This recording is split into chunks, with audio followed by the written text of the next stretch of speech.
चलिए दोस्तों, मैं देवेश कुमार पाठक एस्ट्रोलॉजर आप सभी का अपने YouTube चैनल अल्टीमेट ज्योतिष गुरु में हृदय से वंदन करता हूं। एक महत्वपूर्ण वीडियो देने जा रहा हूं आपको पता है महाराष्ट्र में कुछ बहुत अजीब हुआ है, पॉलिटिकल कुछ चेंजेस, कुछ एकदम जिसको आप कहते हो टर्मोइल्स, कोई ऐसी स्थिति हुई है, उसके बारे में मैं आपको इस वीडियो के थ्रू बताने जा रहा हूं।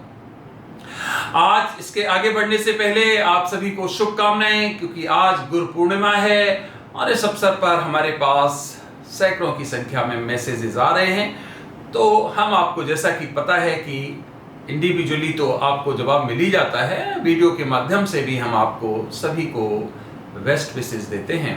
तो इस महत्वपूर्ण अवसर पर गुरु पूर्णिमा के आप सभी को बहुत बहुत शुभकामनाएं। महादेव आपको आलोकित करे और आपके अंधकार को, आपके अज्ञान रूपी अंधकार को मिटाते हुए ज्ञान रूपी प्रकाश आपके जीवन में फैलाए और आपको अच्छे रास्ते दिखाए। इसीलिए मैं कहता हूं, महादेव को गुरु मान लो। अगर कोई गुरु नहीं दिखाई देता है आपको इस मेटेरियलिस्टिक वर्ल्ड में, तो महादेव को सीधा गुरु मान लो, वो आपको जरूर सही मार्ग दिखाएंगे। तो आप सभी को एक बार हृदय से बहुत बहुत शुभकामनाएं। चलिए अब आज का विषय लेते हैं, Sharad Pawar betrayed, what next. Sharad Pawar को जो धोखा मिलना था वो मिल गया। He has been ditched, उनको डिच किया गया है। अब राजनीति में डिच शब्द कोई मीनिंग रखता नहीं है, क्योंकि वहां यही दिमाग में चलता है कि कब किसको डिच किया जाए और कब एक अपॉर्चुनिटी तलाशी जाए। तो बहुत ज्यादा मॉरल रह नहीं जाते हैं, नैतिकताएं बहुत बसती नहीं हैं, लेकिन फिर भी शब्द तो शब्द हैं और उनके अर्थ भी अर्थ हैं। तो डिच्ड है तो डिस्ड है, इसका मतलब धोखा तो धोखा ही कहा जाएगा। आगे बढ़ने से पहले चैनल सब्सक्राइब नहीं किया है तो चैनल सब्सक्राइब कर लीजिए, क्योंकि यहां पर मैं आपको भविष्य में घटित होने वाली घटनाओं के बारे में पहले ही बताने का प्रयास करता हूं और आप देखते होंगे घटनाक्रम कुछ उसी तरह घटित होता पाया जाता है। आप इस वीडियो को भी देखेंगे, अभी मैं आपको दिखाऊंगा कि मैंने पहले क्या बोला था और देखिए एग्जैक्टली वही घटित हुआ। अपने ग्रुप्स में शेयर करिए और अगर आपको कंटेंट्स अच्छे लगते हैं तो लाइक भी करते रहिए। चलिए आगे बढ़ते हैं। तो शरद पवार के साथ एक बड़ी घटना घटित हुई है। उनकी पार्टी है एनसीपी। उस एनसीपी का कल बिखराव हुआ है और उन्हीं के जो भतीजे हैं पवार, अजीत पवार जी, उन्होंने ही उसको एक तरह से फिर स्प्लिट किया है और खुद उप मुख्यमंत्री की शपथ ली है। साथ ही साथ 9 और लोग, मींस टोटल 9 मंत्री हुए हैं, जिसमें वो भी शामिल हैं। तो 1+8 वो उप मुख्यमंत्री बने और छगन भुजबल और बहुत अच्छे अच्छे जो लीडर्स थे वो भी उनके साथ सामने आए, शामिल हुए।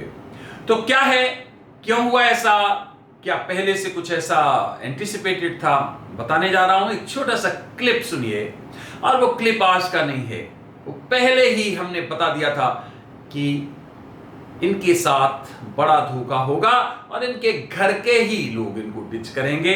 हमने 2 उसमें संभावनाएं बताई थी। आपके सामने एक छोटा सा क्लिप सुनाता हूं, क्योंकि कहने से नहीं, पहले आपको पता है सब कुछ दिखाते हैं आपको यहां पर, केवल ये कह देना मैंने तो पहले ही बोला था, नहीं, कैसे बोला था, शब्द क्या थे, उसका मतलब क्या था, मैं सब कुछ आपको पहले दिखाता हूं, फिर आगे बढ़ता हूं। तो चलिए पहले वो देख लेते हैं मैंने क्या बोला था।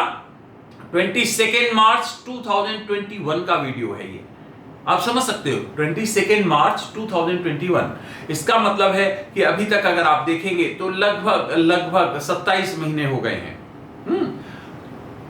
तो 27 महीने पहले जो मैंने बोला था, क्या बोला था, चलिए पहले वो सुनाते हैं हम आपको, सुनिए। शरद पवार की क्या स्थिति रहने वाली है, देखिए।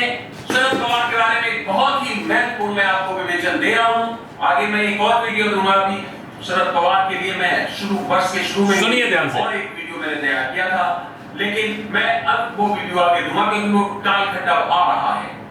तो शरद पवार जी को दोबारा से, ध्यान से सुनिए, दोबारा से पूरी तरह से धोखा फेस करना पड़ेगा। धोखा कहो, राजनीति है ये, कुछ भी कहो, उनके कोई अपने खास उनको डिच करेंगे और इस बार शरद पवार जी उससे उबर नहीं पाएंगे, उनके बस का नहीं होगा, क्योंकि ये जो कालखंड शरद पवार की डाउनग्रेडेशन के लिए है। आगे आ रहा है कालखंड में बताऊंगा आपको कि कहां से कहां तक सबसे ज्यादा खतरा है, लेकिन वैसे खतरा शुरू हो चुका है और शरद पवार जी को डिच किया जाएगा। अब डिच कैसे किया जाएगा सुनिए, खास ध्यान दीजिए। दो तरह से, पहला, उनका कोई खास अपना, उनके परिवार से कोई हो सकता है, सुनिए, कोई भी उनको डिच करेगा। इसका मतलब है कि कुछ एमएलए को अलग कर दे, सुनिए, समर्थन जो दे रहे हैं आज को, उनमें नंबर ऑफ एमएलए की कमी हो जाए, या किसी और रूप में अपना उनको कोई धोखा दे सकता है। जो विधानमंडल में लोग शामिल हैं उससे बाहर आ सकता है। मतलब इस तरह का कोई डिच दिखाई दे रहा है। एग्जैक्टली वही हुआ। ध्यान से सुनिए, कांग्रेस अपनी कंडीशंस इंपोज कर सकती है और शरद पवार जी को वहां पर एकदम हेल्पलेस बना सकती है। दूसरी परिस्थिति ये बन रही, ये मैं आपको प्रोबेबिलिटीज बता रहा हूं, लेकिन हाँ ये निश्चित है कि उनको डिच किया जाएगा। हमारा प्रेडिक्शन क्या है? शरद पवार को डिच किया जाएगा। किसके थ्रू किया जाएगा वो मैंने आपको दो पॉसिबिलिटीज बताई हैं, तीसरी चौथी पांचवी कई हो सकती है। Very good. इससे क्लियर और क्या प्रेडिक्शन हो सकता है? शरद पवार को डिच किया जाएगा, ये प्रेडिक्शन है। दो तरीके बताए हैं उसमें। पहला तरीका कि उनके कोई खास फैमिली मेंबर के थ्रू इनकी पार्टी को तोड़ा जाएगा। इसका मतलब है कुछ एमएलए को ले लिया जाएगा। एग्जैक्टली वही घटित हुआ, कुछ भी अलग घटित नहीं हुआ। याद होगा मैंने पहले एक वीडियो दिया था आपको जिसमें बताया था कि ठाकरे परिवार में से कोई भी 31 महीने से ज्यादा नंबर 1 की पोस्ट नहीं रख पाएगा अपने पास। याद है आपको? ये क्यों रिमाइंड दिला रहा हूं मैं? क्योंकि ये भी महाराष्ट्र के बारे में था और आपको याद होगा कि ठीक 31 महीने पूरे नहीं हो पाए थे, 1 दिन या 2 दिन बचा था, उसमें उनको रिजाइन देना पड़ा था और नंबर 1 की पोस्ट से उन्हें हटना पड़ा था। 31 महीने का टाइम था, एग्जैक्टली 31 महीने में ये काम हुआ था। ये भी देखिए मैंने क्या बोला है, बिल्कुल प्रिसाइजली और पिन पॉइंटेड, और बोला कि कोई घर का कोई उनका मेंबर उनको डिच करेगा और इस बार वो उबर नहीं पाएंगे। इसका मतलब है कि या इस पर्टिकुलर घटना से उबरना उनका मुश्किल है। तो क्या क्या हो सकता है आगे, चलिए बताते हैं हमको। यहां से फिर 2-3 संभावनाएं हैं। पहला तो यह है कि जो ग्रुप गया है वो इतना स्ट्रांगली गया हो कि उनके पास पूरा, उनको आज 36 एमएलए चाहिए, जिनका समर्थन अगर मिल जाए तो विधिवत रूप से वो अलग हो सकते हैं। संवैधानिक प्रक्रिया होती है कि जो 2/3 अगर आपके पास है बहुमत तो आप किसी भी दल से अलग हो जाएंगे, तो आप पर कोई कानूनी कार्यवाही नहीं होगी। इसका मतलब है जिसको आप एंटी डिफेक्शन कहते हो बिल, वो आप पर लागू नहीं होगा। आया राम गया राम जैसा एक आपको पता है बहुत हो गया था बीच में, तब इस तरह का एक बिल लाया गया था, कानून लाया गया था, जिसमें 2/3 मेजोरिटी के साथ अगर कोई दल से अलग हो जाता है तो उस पर कोई कानूनी कार्रवाई नहीं बनती थी, उसको अयोग्य घोषित नहीं किया जा सकता है। तो अगर 36 उनके पास एमएलए हैं तो फिर इसमें कुछ नहीं किया जा सकता है, बस ये अपनी प्रक्रियाएं दिखाते रहेंगे और कुछ नहीं होगा। अगर 36 एमएलए नहीं होते हैं इनके पास, क्योंकि उनका नंबर 53 है टोटल, अगर देखोगे तो इनके जो दल के सदस्यों की संख्या इस समय 53 है, तो उसका 2/3 36 बनता है।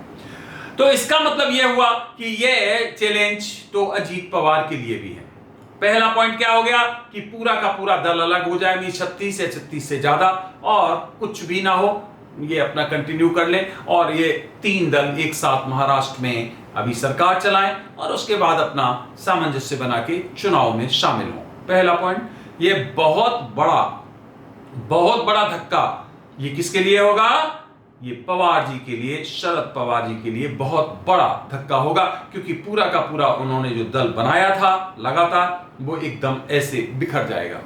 दूसरी संभावना यह है कि 36 ना कर पाए, और जब 36 ना कर पाए तो इनको अयोग्य घोषित कर दिया जाए। लेकिन अयोग्य घोषित होने के बाद भी ये इसी इन्हीं के साथ बने रहें और इनको केंद्र में या कहीं और इनको समायोजित कर दिया जाए और अगले चुनाव 2024 में आने वाले हैं, उसके थ्रू फिर इनको एक मेन स्ट्रीम में ले आया जाए, बीजेपी या जो दूसरा सिंधे गुट है उसके द्वारा। ये संभावना है। तीसरी संभावना क्या बनती है? तीसरी जो संभावना बनती है वो निरर्थक है अभी सोचना, क्योंकि वो संभावना कुछ अलग है जिसको मैंने अलग से एसेस किया, वो मैं बताऊंगा आपको बाद में एक और वीडियो देके। तो ये संभावनाएं बनती हैं। अब इसमें सबसे महत्वपूर्ण संभावना कौन है? ये तो संभावनाएं बताती, तो इसमें एक फिर महत्वपूर्ण जो हमें दिखाई दे रहा है वो ये दिखाई दे रहा है कि इस केस में भी डिसाइसिव एक नंबर सामने नहीं आ पाएगा। जो 36 है वो ये नहीं कर पाएंगे। एक बार फिर ये दिखाई दे रहा है यस और नो की परिस्थितियां चलती रहेंगी। जो विधानसभा का अध्यक्ष है वो भी इस पर बहुत जल्दी एक्शन नहीं लेगा। इसका मतलब क्या हो गया? ये केस एक तरह से लटका रहेगा थोड़े दिनों तक, और उसके बाद में परिस्थितियां इसकी बदलेंगी। इसका मतलब है कि एनसीपी का जहां तक एक जो शक्ति थी वो छीड़ हो जाएगी, और जो ये भविष्यवाणी थी ये तो ऑलरेडी पूरी हो ही चुकी है कि उनको डिच कर दिया गया है और वो बहुत कमजोर हो गए हैं। उनके पास अब वो पावर नहीं बचा है, वो शक्ति नहीं बची है जिससे कि वो एनसीपी को दोबारा से पुनर्जीवित कर सकें या बहुत स्ट्रांगली ला सकें। तो ये ध्यान रखिए कि एनसीपी काफी हद तक यहां फिनिश मोड में है, अब वो परिस्थिति में नहीं आ पाएगी। और ये गुट जो है वो बहुत स्ट्रांग गुट है जो अलग हुआ है, ध्यान रखिए ये बहुत स्ट्रांग गुट है और ये एनसीपी को खड़ा नहीं होने देगा या एनसीपी को अपने ऊपर हावी होने नहीं देगा। इसका मतलब है कि बुरे दिन शरद पवार जी के जो बताए गए थे इसमें वो बिल्कुल वही सिद्ध कर रहे हैं। यहां के बाद हमें यह भी दिखाई दे रहा है कि उनकी कोई फिजिकल, इसका मतलब उनकी तबीयत खराब होना या कोई शारीरिक रूप से उनके प्रॉब्लम्स आना, ये भी दिखाई दे रहा है। वो आप आगे देखेंगे क्योंकि ये भी वीडियो में बताया है हमने एक जगह कि उनकी फिजिकल परिस्थिति जो है वो भी बहुत स्ट्रॉन्ग रहने वाली नहीं है। कुल मिला के अगर पूरा का पूरा सिनेरियो देखें तो इसका जिस्ट ये निकलता है कि शरद पवार के दिन खराब चल रहे हैं और वो चले थे एक राष्ट्रीय एकता बनाने के लिए सभी दलों को साथ लेके, लेकिन वो खुद बिखर गए हैं, अपने घर में बिखर गए हैं और उसको संभालना और फिर राष्ट्रीय एकता बनाना उनके बस की बात नहीं है। फिजिकल प्रॉब्लम्स भी दिखाई दे रहे हैं, इसलिए शरद पवार जी का चैप्टर फिलहाल बहुत कमजोर हो गया है और आगे चल के ये कमजोरी खतरनाक परिस्थितियों में बदलने वाली है। वहां से जिसको पुनर्जागरण या पुनर्जीवित होना कहते हैं वो स्थितियां दिखाई नहीं दे रही हैं। तो फ्रेंड्स, शरद पवार जी के लिए अच्छी खबर नहीं है। ध्यान रखिए, हो सकता है कि इसी बार उनको डिफीट खाना पड़े, बहुत अपनों से डिफीट खाना पड़े, ऐसा बिल्कुल दिखाई दे रहा है। और अगर कुछ समय के लिए टल भी गया तो भी उनका कालखंड अच्छा नहीं चल रहा है, उनको पराजित होना ही पड़ेगा। अब उनका अच्छा समय गुजर चुका है, अब उन्हें संघर्षों से गुजरना होगा और उन संघर्षों का आउटपुट भी नहीं मिलेगा। विशेष बात यह है, एक तो होता है संघर्ष करें और उसका आउटपुट अच्छा मिल जाए, अब संघर्षों का आउटपुट नहीं मिलेगा। अब वो घर में भी घिरेंगे, अब वो बाहर भी घिरेंगे, अब वो कई परिस्थितियों से घिरने वाले हैं। तो जो बताया गया था आपको वो बिल्कुल सटीक हुआ, आगे भी वही परिस्थितियां हैं, सुधार दिखाई नहीं देता है। भले ही वो कुछ अपने वापस बुला ले एमएलए और ये गुट सफल ना हो पाए, मे बी पॉसिबल, ऐसा है, लेकिन फिर भी इन स्पाइट ऑफ दैट पुनर्जीवित करना एनसीपी का मुश्किल है और उनके जो बुरे दिन हैं उनको सही ट्रैक पे लाना या उनको अच्छे दिनों में बदलना बिल्कुल भी कहीं से दिखाई नहीं दे रहा है। भारत के प्रधानमंत्री के रूप में उनको प्रस्तुत किया गया कई लोगों के द्वारा, राष्ट्रीय जो दल हैं कई लोगों ने उनका नाम प्रपोज किया, कोई परिस्थिति नहीं दिखाई दे रही है। मैं आपको बिल्कुल डंके की चोट पर कह रहा हूं, कोई परिस्थिति नहीं दिखाई दे रही है उनके प्रधानमंत्री बनने की, कोई परिस्थिति नहीं बता रही है कि वो अब चमक के एक बार फिर सामने आएंगे। क्योंकि जब बुरे दिन आते हैं, प्लानिटरी पोजीशन जब खराब होती है, जब व्यक्ति के बुरे दिन आते हैं तो उसको ढूंढने के बाद भी सफलता प्राप्त नहीं होती है। और जब अच्छे दिन होते हैं तो थोड़े से प्रयास में वो व्यक्ति बहुत बड़ी सफलता प्राप्त कर लेता है। शरद पवार जी के साथ इस समय एकदम उल्टा है। जो बताया मैंने, बुरे दिन हैं, अच्छे दिन नहीं है, संघर्ष ज्यादा है, सफलता बहुत कम दिखाई देती है। तो फ्रेंड्स, देखा आपने इस तरह की एकदम एग्जैक्ट प्रेडिक्शन क्या बताया था और क्या घटित एग्जैक्टली वही हुआ जो बताया था मैंने। चलिए, आपने वीडियो देखा, अमूल्य समय दिया, उसके लिए बहुत बहुत धन्यवाद। अगला वीडियो मैं जल्द ही आपको फिर देने वाला हूं। तब तक आप सभी को मेरी तरफ से ओम नमः शिवाय, नमस्कार।